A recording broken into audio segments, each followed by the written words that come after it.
9,735 మందికి ఇక్కడ ఇల్లులు కేటాయించి 3 సంవత్సరాలు పూర్తయితే కేవలం ముగ్గురే ఉంటున్నారంటే ఈ కాలనీలో ఇంకా అంతకన్నా దౌర్భాగ్యమైన పరిస్థితి ఉంటుంది చెప్పండి. భూమి ఏమో 140 కోట్లు పెట్టి కొన్నారు. ఈ భూమిని 140 కోట్ల రూపాయలు.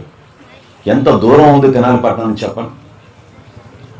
7-8 కిలోమీటర్లు మీరు రావాలంటే కనీసం రోడ్డు కూడా వేయలే దుర్మార్గంగా వెళ్ళి 4 సంవత్సరాల నుంచి. ఆ రోజున 35 లక్షల రూపాయలతో నేను రోడ్డు వేశాను. ఆ రోడ్డు ఈరోజు ఎట్లా మారిపోయింది చూడండి. అసలు నాకు రావడానికే 40 నిమిషాలు పట్టింది. ఇక్కడ వచ్చిన వాళ్ళందరిలో ఎంతమందికి ఇళ్ల స్థలం ఇచ్చారు, కానీ మీకు ఇళ్ల స్థలం ఎక్కడుందో తెలియదో మీ చేతులు లేపండి. మీకెవరు తెలియదు అనమాట ఇళ్ల స్థలం ఎక్కడుందో.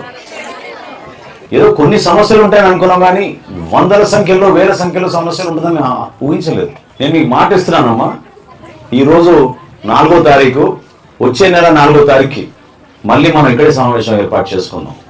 మీకు మాట ఇస్తున్నాను, ఈ నెల రోజుల్లో కొన్ని చేయగలిగే పనులు ముందు మీకు చెప్తాను. ఒకటేంటంటే మీ ప్లాట్ ఎక్కడుందో మీకు 100% మిమ్మల్ని తీసుకెళ్లి చూపించే బాధ్యత ఈ అధికారులది, హౌసింగ్ డిపార్ట్మెంట్ నుంచి ఎట్టి పరిస్థితుల్లో చూపిస్తారు. రెండోది, ఎవరైతే కాంట్రాక్టర్లో మోసం చేసి మీద డబ్బులు తీసుకున్నారో, ఎవరైతే పూర్తి చేయలేదో వాళ్ళకి 2 వారాలు గడువిద్దాం. 3వ వారం కల్లా వాళ్ళ పనులు మొదలు పెట్టబోతే ఖచ్చితంగా డిఎస్పీ గారు, ఈ హౌసింగ్ గారు వాళ్ళపైన కేసులు పెట్టి మేము ముందుకెళ్తాం. 3వ అంశం, దీంతో పాటు మేము చేయాల్సింది ఏంటంటే, ఇప్పుడే మన పబ్లిక్ హెల్త్ వాళ్ళు చెప్పారు, ఖచ్చితంగా ఈ కాలనీని ఆదర్శవంతమైన కాలనీగా మార్చుతాం.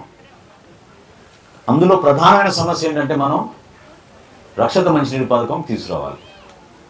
దాదాపు 2,30,00,000 కోట్ల రూపాయలతోటి మీకు ఒక ఓవర్ హెడ్ ట్యాంక్ ఇక్కడే కట్టి నిర్మాణం చేసి ఇంటింటికి పైప్ లైన్ కొలా వేయించే బాధ్యత మాది. సో ప్రతి ఇంటికి కూడా, ఈ కాలనీలో ప్రతి ఇంటికి రక్షిత మంచినీటి పథకం ద్వారా మీకు మంచినీరు అందేటట్టు ముందుగా మేము ఆ పనులు కూడా మొదలు పెడతాం. 140 కోట్ల రూపాయలు పెట్టి ఈ భూములు కొని ఎవరి లాభం కోసం అది మీకు తెలుసు. నా వెనక కథంతో ఏం జరిగిందో మీ అందరికీ తెలుసు. ఎంక్వైరీ చేస్తున్నారు తహసీల్దార్ గారు. ఖచ్చితంగా వదలను, ఎవరిని వదలను. దాంట్లో చేసిన అవినీతిని మాత్రం వదిలే ప్రసక్తే లేదు. 140 కోట్లు దానికి ఖర్చు పెట్టారు, 60 కోట్ల రూపాయలు ఖాళీ కోసం ఖర్చు పెట్టామని చెప్పారు. ఏముంది ఇక్కడ ఖర్చు పెట్టింది చెప్పండి. రోడ్ల గురించి ఎక్కువ మంది అడుగుతున్నారు. కాలనీలో నేను పర్యటించినప్పుడు, నేను నడిచినప్పుడు కూడా నాకు చాలా స్పష్టంగా నాకు అర్థమైంది, అది ఎట్టి పరిస్థితుల్లో కూడా పూర్తి చేయాలి.